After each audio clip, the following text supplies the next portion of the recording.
Hello and welcome to the Oxygenaddict Triathlon Podcast. We're brought to you every week by our sponsors, precisionhydration.com. Precision Hydration offer electrolyte drinks in different strengths to match how you sweat. Personalise your hydration strategy today at precisionhydration.com and get a free box or tube of pH worth up to $9.99 using the code Oxygenaddict. We're also brought to you by foodcell.co.uk. The next generation of top tube nutritional carriers for your bike, designed to allow endurance triathletes and cyclists to carry enough food and gels while allowing easy access. Check it out at foodcell.co.uk. And we're also brought to you by teamoxygenaddict.com triathlon coaching. Training plans, coaching support from your host Rob Wilby, monthly video coaching calls, and a private Facebook group for you and your teammates. And don't forget, guys, you can join our new Oxygenaddict Triathlon Community Facebook page. Just search for that in Facebook. Loads of triathlon chat going on in there. So get in there and say hi. And welcome to the show. Hells, how are you today? You sound just a little bit perkier than you were last week. I felt really rubbish last week, Rob. Yeah, you had the first cold of the winter coming on, didn't you? A lot of it around at the moment. It's horrible. It's really, really horrible. Today, I think it feels like it's the first time in ages and ages and ages, and it's that nice feeling of sore legs. I actually feel like I was running again, not just like cross country. The other day I did a 10-mile run and I actually felt like I could run, not at my best, but I was you're back on it, are you? You're back on it, which is nice to say. It feels like it's been quite a long sort of year, really. Yeah. So yeah, it was good. It was a 10-mile local race, free beer at the end, always good. A little buff. It's really good. Yeah. Well, I'm glad you're back on it, Hells. Back on it. So that was quite nice. So yeah, I've got a few more local races. Nothing like a little winter warmer to get you fired up again. Honestly, it was great. So yeah, I feel on it. Good. Glad to hear it. I'm lining up for a big mountain bike adventure. Are you? Have you heard Where of the Mary Townley Loop? No, but fill me in because it just sounds good. It's like I think it's 55 miles or something, and it's like a big trail of bridle paths that go around in a big circle, just sort of north of North Manchester, out across the moors around that area.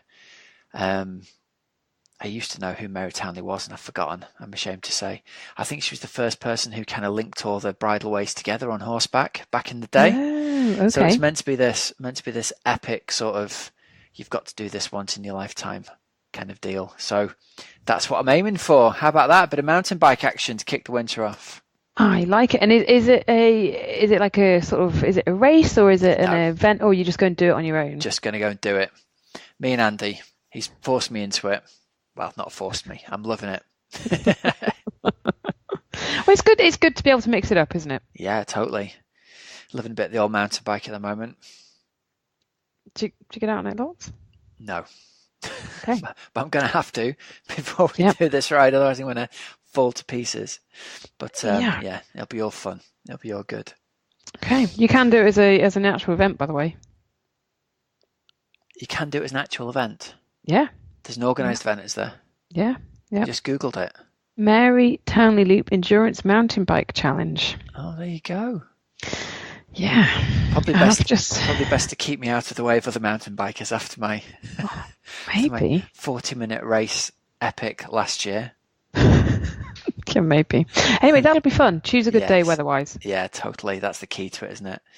It's our big end of year adventure after because somehow it's the end of October again, isn't it? Last year's end of October adventure was trying to run north to south across the lakes. Do you remember?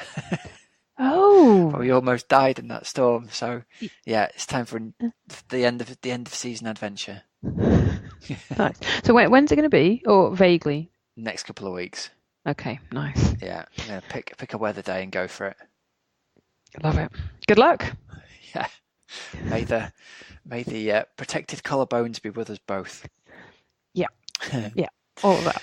All right, let's jump into some results then. We've had a few crazy races going on over the weekend. So first up, shout out to our sponsors, precisionhydration.com.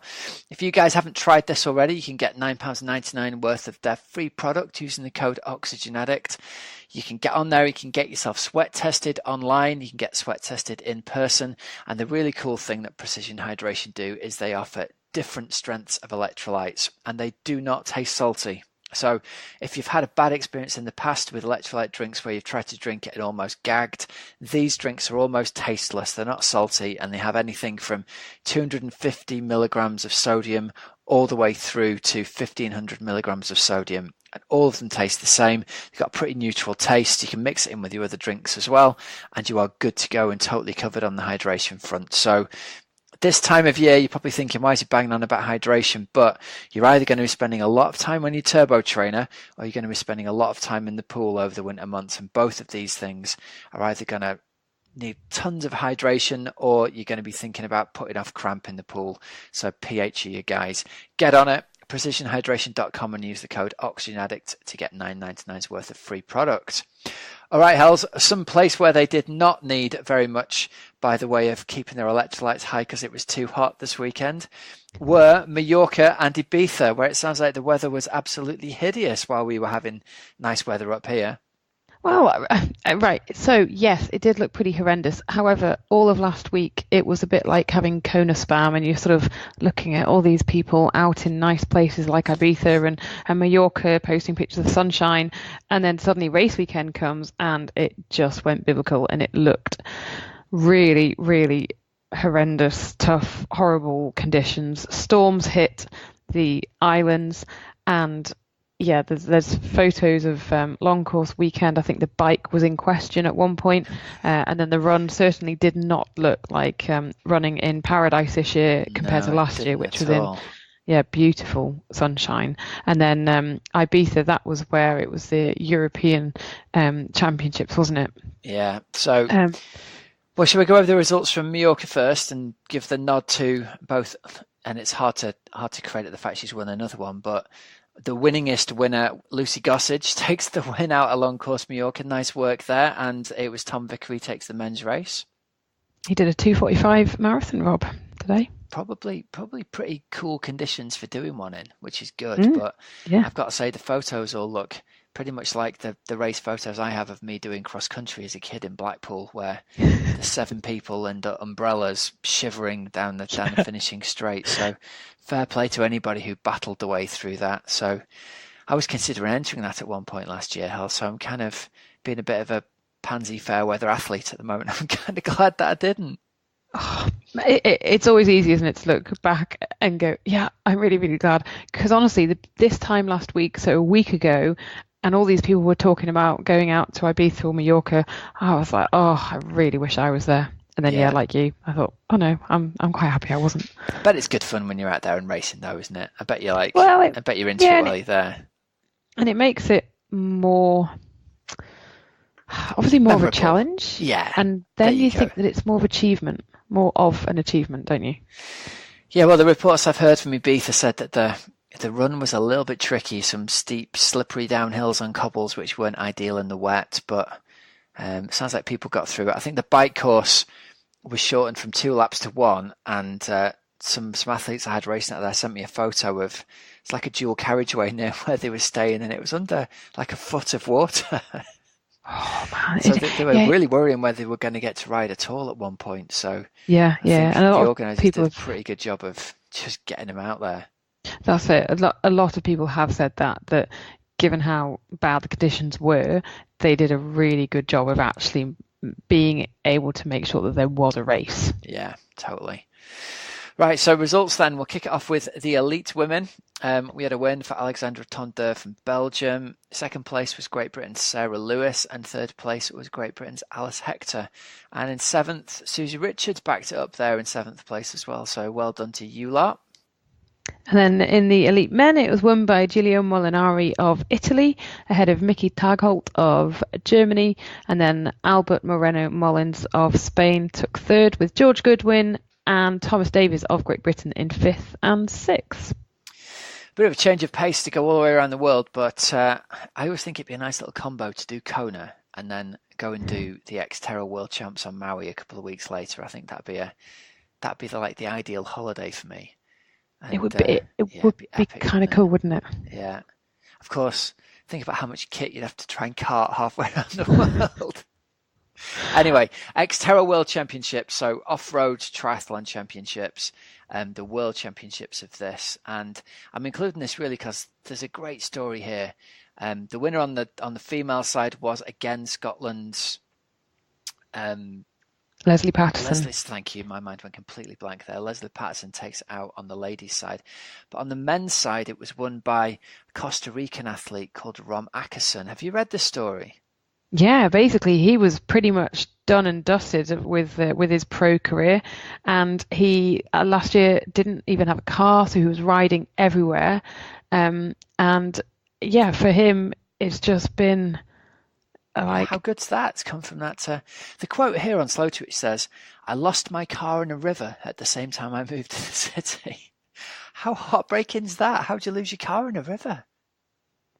Don't know. There you go. So apparently he's gone from finishing... Probably in floods. Yeah, well, absolutely. He's finished 8th and 10th, and then has come from 10th place, laid it all on the line for this year, and has taken the big win. So that's awesome. Top it work. always looks really good, and conditions there this year, Rob, looked really, really tough. Like, it looked so muddy at the course for the mountain bike, and the pictures are pretty good if you get to go back and have a look at them, in that they're just all covered with like mud on their faces. But great win as well, Rob, for Leslie Patterson, who she's won it like 5 or 6 times, I think. I think that's the 5th, from memory. Yeah. Oh, third. So she won it in 2011 and 2012, and then she was runner-up in 2009, 2015, 2016. So she's just an awesome athlete there, isn't she? Yeah, totally. Cool stuff. Right, so let's jump forwards to our interview of the week for this week. We've got a cracker this week lined up. But before we do that, we're going to give a shout-out to our sponsors, Food Cell. So I've talked about this a lot over the recent weeks. I think they are the best solution at the moment for nutritional top tube carriers for cyclists out there.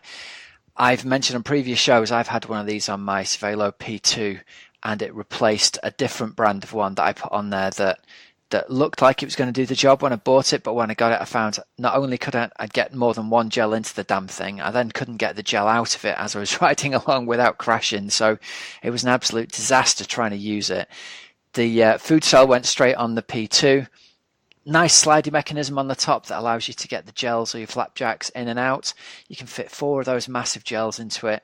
The slidey top bit makes it stay virtually waterproof, so you can keep loads of stuff in there that's really dry, and it's big enough to get all the stuff in that you need as well. So super impressed with this product. It's from a British company.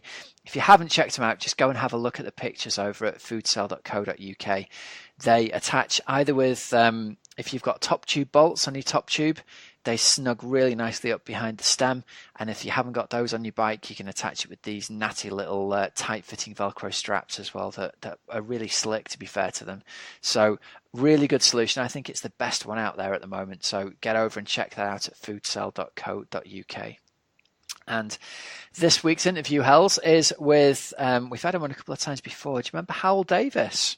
I do remember Hywel Davies. He's got like the best training history sort of like resume behind him, I think, for a triathlete. He is quite an amazing athlete. We'll hear some of his story here, but as well as, I got him on mainly because recently he went 8:54 at Ironman Barcelona to win the male 40 category.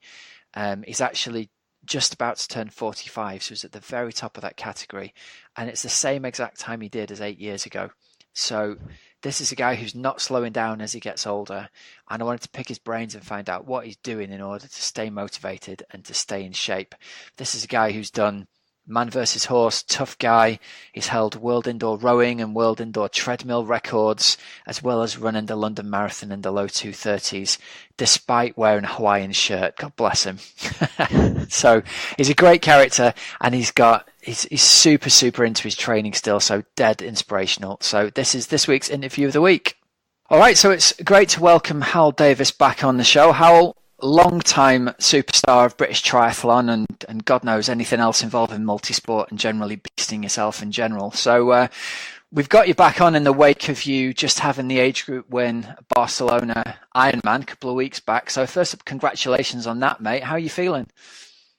Fine at the moment. Until I start properly training again and get out on a long ride, I'll realise that that fuel gauge will never go back up past half until I probably take a bit of time out. But yeah, it's something to look forward to. Well, long-time listeners of the show will know you. We've had you on a few times before, but we're always picking up new listeners who might not have heard your story. So we'll give them a bit of the backstory. I've known of you or known you for probably over the past 10 or 15 years or so through the various internet forums that we chatted on along the years. But you've always been, I mean, you came into triathlon from a multi-sport. I suppose CrossFit wasn't even invented back in the days when you were doing it, was it? But what did they call it back then? No, it was more or less the precursor to CrossFit. It's what people who did what I did went on to do. They went the CrossFit route, or they went the tri route or multi-sport route. And when I was really just a circuit training gym junkie who run a bit, and growing up in South Wales, you like a bit of mountain biking, and from that I started just doing various multidiscipline things. So the ultra fit cross training stuff was great. It was hard. It was 15-minute gym based exercise, but then you do things like obstacle racing that is now again very trendy. But in that day there was one race, really, the tough guy race. And from that, I got involved in adventure racing. That was back. It sounds like a long time ago. It was a different century. It is a long time ago, man. Yeah. So in 1999, for a few years, I did a bit of adventure racing. It was then through knowing Glenn Cook and Robin Brew, who were very big in the tri world at the time. They talked me into having to go at an Ironman, which at the time was a step down in distance from the 5-day adventure racing. So once I did my first one in Almere in 2000, from then I pretty much got hooked on doing a couple every year, and that's how I got into tri. So you were always a really good, really strong cyclist and really, really strong runner, and you were always coming through the pack after your swim, which back in the day wasn't as strong as it ended up being. But I think your story is interesting because you went through this story arc that I think a lot of age group triathletes do, where they typically come from one of the three backgrounds, and it's the guys who are strong on the bike or the run who tend to do better just because of the nature of how long each of the relative events are. So you really went through that, sort of starting out as a swimmer who was swimming in the 110s, 112s, 114s in your first Ironman, weren't you? And you ended up training yourself through to, what was your fastest ever Ironman swim? What did you get yourself down to? Well, if you want to use swimming as the tipping point, really, it was that year. I think you might touch on it later, but when I raced in a pro field, I had 2 stints of racing as a pro athlete, and it was really that don't even entertain that fact until you can swim under an hour. So I managed to do a couple of swims under the hour at the early Ironman UK swims, and that was before GPS was common, so I doubt they were proper distance. And then the notorious Ironman Austria, which I think again was under distance, but they were my early successes. But then I did Frankfurt non-wetsuit as a pro athlete and had an absolute disaster. But the following year went back, and that was last year, and did a 53 swim, which for most people would be seen as being pretty quick. But yeah, no question. I mean, that's amazing, isn't it, to go from a guy who's like middle lane in an average club swim, 118 swim in your first one through to well, I think that's great to hear, because firstly, a lot of people sometimes don't see any progression in the swimming. So to see examples of someone who are like an adult onset swimmer getting down to the low 50s, that's a really solid swim, isn't it? So I think the last time we spoke, you'd had your first season racing pro, you'd been to Frankfurt, and it was that day where you ended up having to race non-wetsuit in the swim, but it was bloody freezing on race day, wasn't it? Yeah, it was. Well, I don't mind cycling and running in the rain, but I know you don't want to swim in the rain because you get wet, but it was. I know what you mean. It was. I think it was just a wrong decision from the race organisers, not taking into account the water temperature and the air temperature, because you come out of the swim and yeah, you can cope with a bad swim, but when you then can't get warm, zip your tri-suit up, you can't put your helmet on, and you're fumbling around with your nutrition bag and throw it all over the floor, and you pick up a water bottle and that spills out, and then you can't grip your brakes and you can't change gear. It's, you're in for a tough day. And then about 5 miles up the road, you see sat on the side of the road in tears, you see Daniela Ryf saying, "I've had enough, this is too cold." So for someone like that to say, "I don't want to do this anymore," it was just the wrong decision for that day. Yeah. But you get through it. You don't see it as a sticking point, but it just meant that you're playing a bit more catch up on the bike and run. But it turned out to be a good race in the end, but you just get scarred by those little disasters. Yeah, I bet. Did you race pro all the way through 2017 as well then? Did you race pro that second season? No, it was... if you go back historically, I was racing pro based on you just had to apply to the British Triathlon in 2008. I did Ironman Austria in the pro field. Okay. And that was the first dabble I had. And then I managed to maintain that for the sub-9 elite at Roth, and then Challenge Barcelona 2010. And then that was it. I didn't really race again much after that. I did Outlaw 2011. That was just the Outlaws open field, and raced age group that year for a couple of races. But then I returned back to triathlon 2015. And having done a couple of 70.3 races and marathon training, it was clear that I just wanted to step up the competition a little bit, because the age group racing wasn't necessarily that competitive, having just turned 40, or being 39 that year was beating the system really, because you're racing the age group above. So it was then a case of, with British Triathlon, a CV of results and proving a level of ability. So that was where racing pro in 2016 was, and it was really just for the experience to say, can I get myself in swim shape to be able to be not an embarrassment, and that was the main goal. Is if I can hang on to a pack and not be last at the swim in a pro field, then the bike and run would bring me through to reasonable results. I was never set out to contend the podium, and never set out to make any prize money out of it. It was just to say, can I get in amongst that field for some competition? But then when the ruling changed to be within the 8% of the winner, and you're picking big races, so you're basing it off people who will go in sub 8.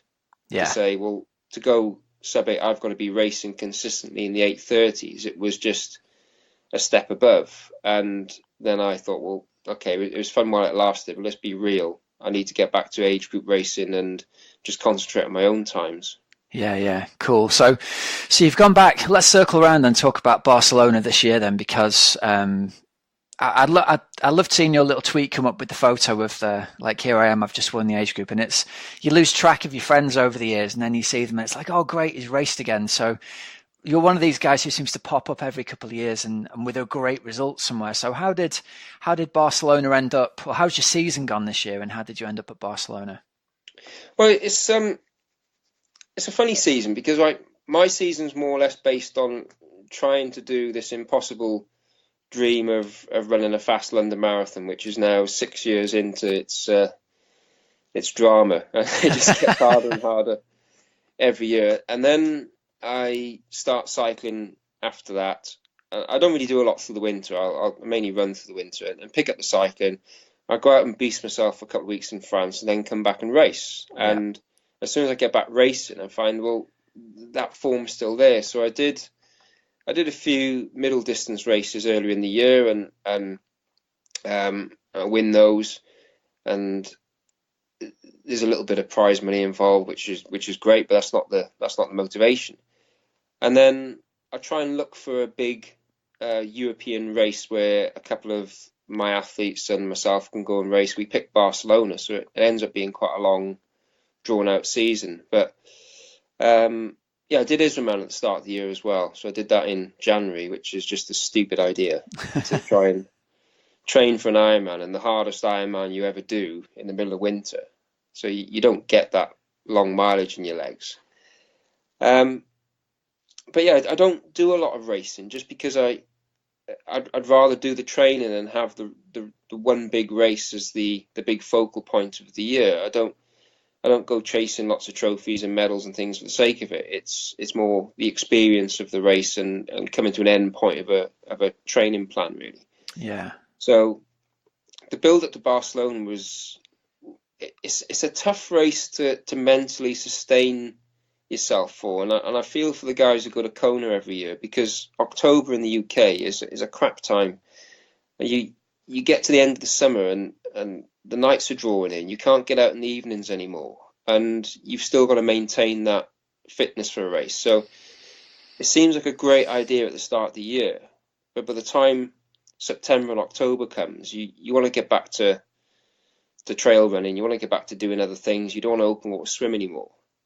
So it's a tough one to keep going for. But for saying that, it was something that the summer of cycling was good. That I've been injury free running, swimming's been fine, and I did a couple of races up in Buttermere. But again, they're not things you really need to shout about. So that's why I don't hear much from me. But they're good fun, hard races, and you do them for the experience. You're not setting out to win anything. But this one was a case of, well, can I still win the age group even though I'm now in the top end of that age group? Could I be still mixing it with a pro field? And you just want to answer those questions. So Barcelona is a third time out there, and I like it because it's a really flat sea swim, and it's a nice fast bike, and it's just a good but boring run. So 2010 I went out and did 8:54, which was one of my fastest times at the time. And it's nice to think 8 years on, with not as much fitness, not as much desire, if you like, and age and body, can you still get anywhere close to that? So that becomes the motivation, rather than, racing is always dependent on who else is there. And in an Ironman, you don't really know who's there, because not everyone's wearing numbers, and you don't know what the rolling start throws out and who started further back. But you just do your best on the day. What did you come out with overall at Barcelona then, with 8:54 being the kind of target time from 2010? How was it 9 years later? 8:54, bang on. 8:54, bang on the same, yeah. It was a slightly faster swim, but about 10 minutes slower on the bike. A slightly different course as well. Yeah. And a faster run. So I'm overall happy with that. But it was back in those days, in 2010. I know I was doing a lot more cycle training and a lot more time trial, and much stronger on the bike than I am now. But I guess you get older, you race a bit smarter, and you can preserve a little bit better and save it for the run. Yeah, yeah. Hey, well, one of the things I wanted to talk to you about in terms of, I always find it interesting to pick into an athlete's mindset and work out what keeps them motivated or what drives them. So you've got the contrast here between, a couple of weeks ago, we had Elliot Smales on, who's in his early 20s and winning all the 70.3s in the UK, virtually straight out of university and super keen. And then we've got someone here who's got 25 more years of racing experience probably, but still coming out and performing at the highest level. So first up, what is it that motivates you to get up and train every day these days? I'll be 100% honest with this, and it's the fact that you just don't want to deteriorate. And that's really the motivation, is to say, the moment you feel yourself going backwards, it becomes a real worry. And I'd say that point is very close. And when you cycle your training properly, you don't see that deterioration over the course of time. You allow yourself to regress. So with running, for example, you get into March, April in the best run form of your life. And then you let it slowly regress through the year until you get to November, December, and you know you're going to start that cycle again. And each time you start that cycle, you've got this belief that you can get to that same level if not 0.1% better than you were by learning from the previous year. And that little bit of motivation when you're in your 40s is enough, whether it's true or not, whether you do increase any pace, but that belief you still can gets you up in the morning and gets you out training. And you can look back on training diaries and personal best from previous years, and you think, how the hell did I get that? But then come around the same time, you do get back to it, or you get within sniffing distance, and you think, as long as I'm injury free, as long as I'm doing the other work and I'm still doing the mileage for it, you can get very, very close. So I still, in my head, think I can get to a low 2:30 marathon. I might not ever break the 2:30 I set out to do, but it's going to be there or thereabouts. And the same with a bike. And you look at power numbers and you think, well, when I was at my best, I was doing that. And if I can get half of that in terms of time, then it's a sniff, and I can get the next bit. And then as long as I'm doing the mileage and doing the harder training, I can get closer and closer. And then you get out to, or I go out to the Alps every year for a few weeks, and you repeat the same climbs, and you're there or thereabouts every year, and you're close. You know you should be going backwards, but you still get close, and that's the motivation for me. With swimming, I can still do it. I can still get faster, and I'm still as fast as I was last year, if not getting faster, as long as I put the effort in. And I still find swimming still interesting about overcoming new challenges. And whether that's a 10K in a pool, whether it's 20K open water, whether it's doing obstacle racing, swimming in rough water, doing different lakes, there's still swimming things to achieve that will test me other than time. Whereas running and cycling is more based on the absolute of, I need to beat this time to show I'm improving, whereas the swimming is overcoming different conditions, overcoming different challenges. That I think, having never been a swimmer, I don't have a catalogue of pool times that I think are anything special, but I do have a catalogue of lakes I've swum. I've done the length of, or I've done a crossing of, and I'd like to do more of those. So in order to be able to do those, you've got to keep up that ability to be able to swim 10K at a time without slowing up. And okay, I'm not going to circumnavigate the country, but I am going to do some lakes, and I'd love to do like Windermere one day. I'd love to do Loch Ness one day. I'm not going to swim the Channel. Hey man, never say never. That's the first rule. But there's different motivators for each discipline, and then when you put them together and you think, well, the beauty of age group triathlon, once you go past 40, I mean, I'll say it now, I don't believe there should be age groups below 40. Everyone should be 19 to 39, open field. If you're young enough, you're good enough. If you're old enough, you're good enough. But when you do pass a certain age, then yeah, you start to regress. And I do feel that a little bit, but it's still then the challenge is to, can I race smarter to get back to what I was doing 10 years ago? And you do play around with bike positions, different training methods and different run tactics, and you can always find something as a goal with an Ironman. And I still want to do that perfect Ironman of the sub 1, the sub 5 and the sub 3 run. Never done it in the same race, so I've got to find another one to do. Yeah. and that's what's making me hover over the button next year to enter another one, which I probably will. Yeah. It's really interesting, isn't it, that we talk about like there is going to be this inevitable decline. We know there will at some point, but it hasn't happened yet. And we were taught growing up, past 40, things are on the downward slide. But it doesn't seem to be that way in triathlon. Like, you've proved that if you keep doing the hard work, 40, 41, 42, 43, 44, you're still reaching those same, you still hit the same time in Barcelona as you did in 2010. So I wonder whether the research has been done on a different generation of people who maybe the decline happens because you stop training rather than just because of a function of age. And maybe if you keep training, maybe you end up, who knows how long it can go on before the age-related decline starts to happen. It might be 50 or 55 rather than 40 or 45. I think the the untapped thing here is, at what point does someone break? And when you go to a breaking point and burn out and your career's over, or you have to have a few years off, then you find out the hard way. But I can honestly say I've never gone to a point of training to an absolute limit where I'm close to breaking. And I think the training's smarter.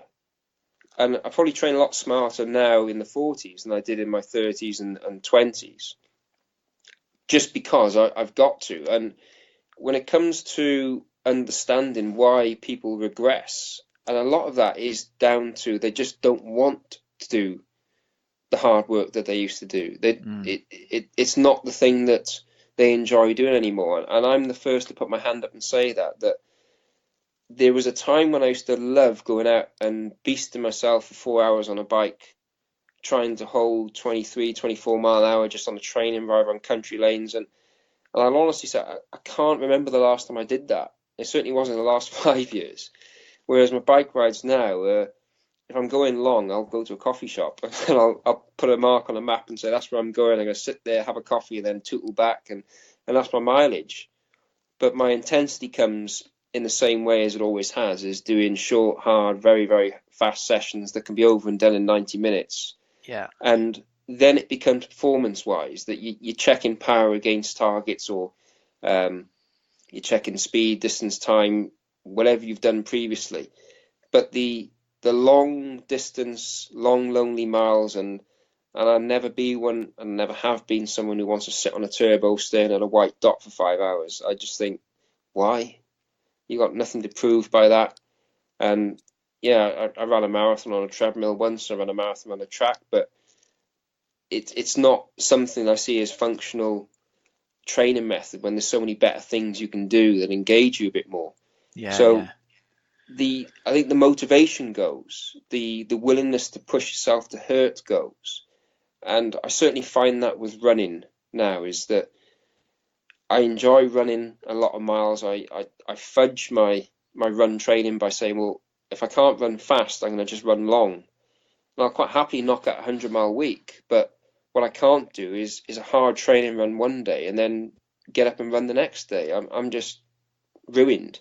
Yeah. So the moment I try and put any pace into a training run, the next day is a write-off, and that becomes a bike or swim only day. So you try and look at, how can I minimize that? And that's where things like treadmill training come in, or you're doing a lot of run walk train, or you're trying to run soft ground hills. But it's harder and harder to get that intensity in the week. So 1 or 2 hard sessions a week is plenty, whereas in my 20s it was every day. It was I didn't run any other way. It was stopwatch on. Unless it's a PB run, it wasn't a run. Now it's very, very different in terms of run training, but it's still a long run. It's still 2 hours. It's not a massive chunk out your day. Whereas your 5-6 hour bike ride is as boring as it ever was, and I just choose not to do those. Well, I was reflecting before this interview actually that so many of the as you grow up, you get into your sport and you get into coaching, and you're constantly looking at different ways that athletes train and different ways that coaches coach. So many of the things that kind of percolated through into what's now my training philosophy came from looking at some of the things you were doing that was so different 10 years ago to what anyone else seemed like they were doing. When, this idea of, no one else will remember this, but those old tax iMagics that we used to have, where you could download each other's rides and I could try and race you around the Hywel Davies 10-mile time trial thing back in the days before Zwift even existed. They were well ahead of the time, weren't they? That was cool. But the interesting thing with that was everyone else was talking about lots of long, slow miles during the winter. And I was watching your races and going, well, Hywel spent his entire winter either doing intervals on the rowing machine or intervals on the bike. And then he gets to the springtime, and then when the weather's nice, he says, well, it's time to go out for a longer bike ride now, and that'll be much more fun than doing it in the winter. It was almost, at the time, it was against what the popular wisdom was, but you had the balls to do it back then, long before anybody else was shouting about it, and clearly just kind of go with the idea of, well, I'm doing what works for me and it works for me. And if it's not what fits with the textbooks, who cares kind of thing. And I always thought that was really great about you. You always sort of ploughed your own field, as it were. Yeah, and I'd recommend to anyone listening to say, if you want to challenge that theory, try and train for an Ironman in January. Go out with you in races, man. Yeah, and you realise that why you don't want to go and do 5-hour bike rides during the week and on a weekend. And during that race, and I'd say I probably overperformed in those races, and the only thing that let me down was the ability to hold a position on a time trial bike that I picked up after leaving, say, September with the most aerodynamic extreme position set up on, and then you get it out in January and think, well, I'm now going to do a 6-hour bike ride on it, and your neck and your shoulders start to hurt, and you just think, no, it's just too painful. Yeah. But you've got to do it by training hard indoors or hard outdoors in something that motivates you to go and do it. And for me, it was the short, hard interval sessions. It was staying at a computer screen sometimes, or being out on the road. And going back on what you just said in terms of the iMagic, and the iMagic is a perfectly functional piece of equipment. It's a turbo that you can race yourself on, and why don't I use it now? It's because I'm afraid of that level of pain. Yeah. It's as simple as that. As you get older, I don't need a Zwift distraction. I don't need other people around. I don't need gadgets to be able to train. The fundamental thing is that machine would give me the results I wanted to do, or wanted to get, sorry. But I just look at what I used to do on that, and I can race myself on there from 10, 12 years ago, and it's gone. There was some power numbers on there. My eyes water at even now, looking at the times I used to do for time trial then compared to what I do now. I just think, well, I've got to race smarter. I've got to be more aerodynamic. I'm not going to hit those numbers again. But exactly the same with rowing. That rowing, you get a far better cardiovascular workout in 30, 40 minutes than you would on a 4-hour bike ride. And when I did seasons of rowing, when I was challenging some of the endurance world records, the first ride on the bike, you go out and do the session you do in the summer. You have a 15, 20-mile loop that you do it week in, week out. You test yourself on it. And I got my road bike out, rode around that faster than I ever did on a time trial bike. And the numbers I was putting out for that season, and it was around 2011 when I last did a big rowing stint on there. And I can't get anywhere near it now, even though you're reasonably bike fit in your 440 Ironman bike shape. And that's on a full setup, aero helmet, disc wheel, tri-spoke wheel. And this was on a bog standard road bike. So it speaks for itself. And I think if I wasn't marathon training now and had this idea, this vision, this perhaps it's still unrealistic, but to me there's still hope. If I wasn't marathon training through the winter, I'd be back on the row machine daily, because that was the intensity of that was the single best thing I could do for training.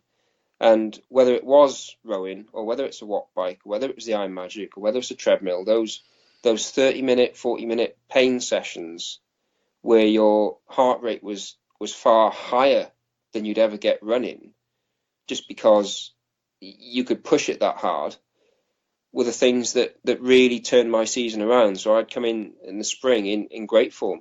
Yeah. So I'm quite tempted to do it again this winter. We're talking you into it. Yeah. God help anyone who's racing in the male 45 category next year. There's some big hitters in there, so I need to be on my toes. Hey, listen, just before we wrap this up, I know you obviously do a lot of coaching these days, so tell people where they can find out more about you if they want to go, and you've got a great blog as well on the site to read about your various adventures. So for the coaching and the endurance adventures, where do people go to find out more about you? Yeah, that comes back to those old Tri Talk days where I was I kind of, I wouldn't say it's a trademark, 'cause it's not trademark, but the catchphrase was being in the hurt box for the training. So as you get a bit older and you think a bit more, I'm now thinking outside the hurt box. So that's my blog name. Nice. But I set up a coaching website, try-bcoaching.co.uk, and I work with a group of athletes, some local, some international, and from all ranges really, and whether it's just running or cycling or whether it's for Ironman. But yeah, we got a great little group. It's very much based on my philosophy of coaching and training. I don't pick up any textbooks that would be the law of triathlon training. It's very much based on who you are, what time you got available, and what strengths and weaknesses are. And somewhere we find a method that works entirely for you. So that's probably a lot more fun than any other job I've ever done. It takes every single best bit of my 20-year of teaching career, the planning, the marking and feedback, and the school trips, if you like, everything that was great about it, and turns it into a new career. So yeah, I'm all for it. Awesome stuff. All right, man. Listen, thank you so much for taking the time to join us. All the best for your coming season. Are there any spoilers about where you might be racing next year? Have you got your eye on any races yet, or are you going to keep that under your hat for now? Well, I'll say it out right now that Kona, been there, done that, got the T-shirt, had a poor race, but I've got no intention of going back. But I do look at the results and think, yeah, that's kind of where I think I can be. So in terms of championship racing, because next year is New Zealand is a bit far away, I might have a shot at Nice this year. And the 70.3s. I quite like France. And France, I go over a couple of times a year, so I might end up going 4 times this year because there's another fast Ironman out in the middle of France in August. So that might be my race for this year. All right. That's Ironman Vichy. So good stuff. So anyone who's racing male 45 next year, they're gonna have to deal with you at either Vichy or the World 70.3s if things go to plan. Yeah, they need a big lead on the run. All right, man. Thanks very much. All right, cheers, Rob. Good stuff. I like how Hal's mindset works there. I like how he sort of says to himself, the thing that motivates himself is, I don't want to be slower than I was last year. It's like competing against the former version of yourself and trying to be smarter and kind of using increasing knowledge to compete against the increased or the greater ability of your physical self a year ago. I love that idea.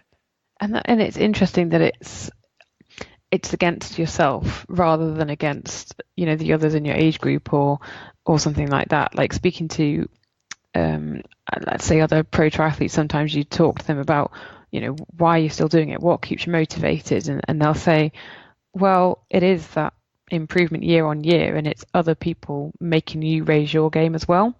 Whereas if he's saying, I want to beat the person I was, or from last year, yeah, that's an interesting twist on it. Yeah, it's a nice twist to try and be the best you can be all the time. I really love that. And Hal's one of those guys who he really walks the talk. So yeah, good lad. Good to have him back on.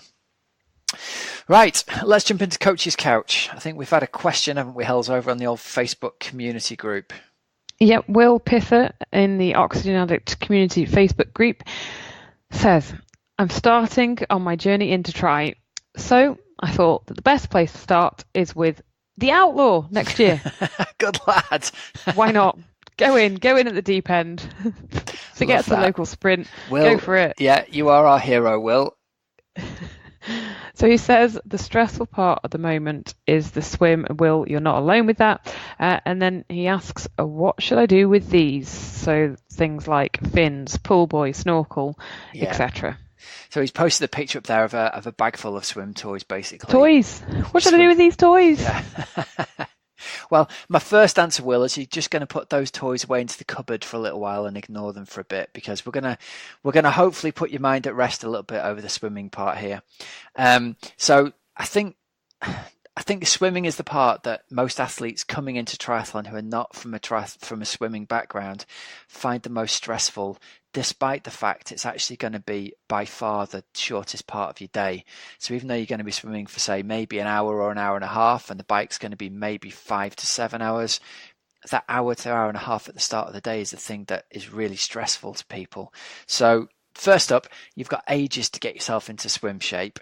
And the reality is that on race day, when you're wearing your wetsuit, you're going to be incredibly floaty anyway at the best of times. And that's something that nobody ever really talks about at the start of the winter.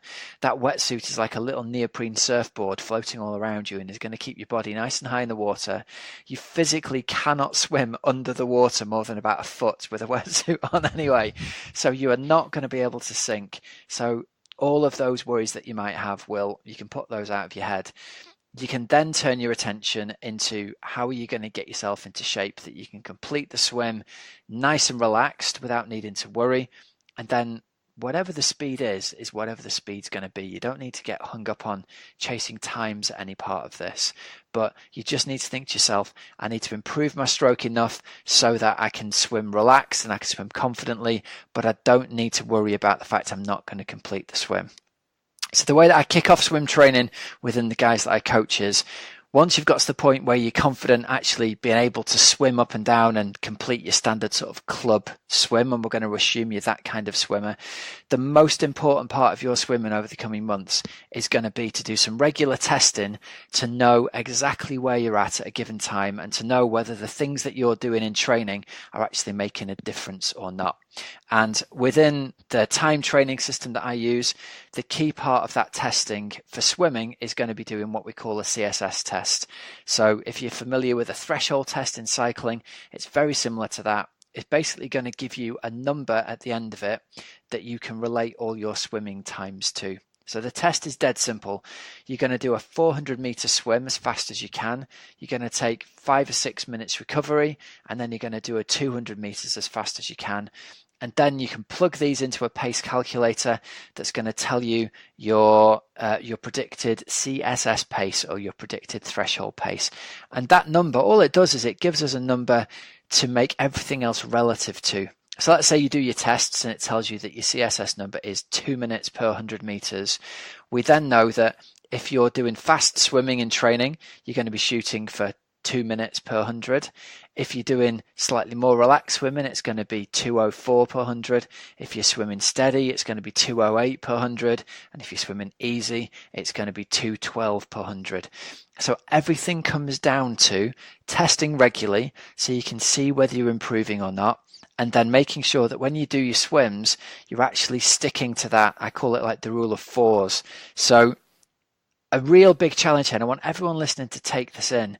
They do the CSS test and then they think they should do all of their swimming at CSS pace. And you're going to get most of the benefit from doing most of your swimming much easier than that. And it's super hard to learn to swim a bit easier than you're capable of. So give yourself a break, work out what your number is, but then give yourself permission to swim slower than that and get used to swimming slower, because that's where you're ultimately going to make your biggest gains, by swimming relaxed most of the time and hard when it counts. There we go, Hells. That's there it. There we go. Interesting, Rob. And then the toys will come into it at some point down the line. But I was going to say that on Friday I was at the club swim and we had to do I think it was 300 meters, and you had to do, and it was sort of split up into hundreds basically. Yeah. But you do 3 steady and then 1 hard. And when you're in a lane with other people, sometimes it can be, especially in a sort of club swim environment, sometimes it can be difficult to stick to what you're meant to be doing. And I was very, very conscious actually, because I was leading the lane on this particular set. But there really was a difference between the sort of 300 steady and then 100 hard. And you can, and when you do it, then you're like, okay, I can totally see why you need to do certain steady and then the others hard, and you really do feel the difference. Yeah, that's it, isn't it?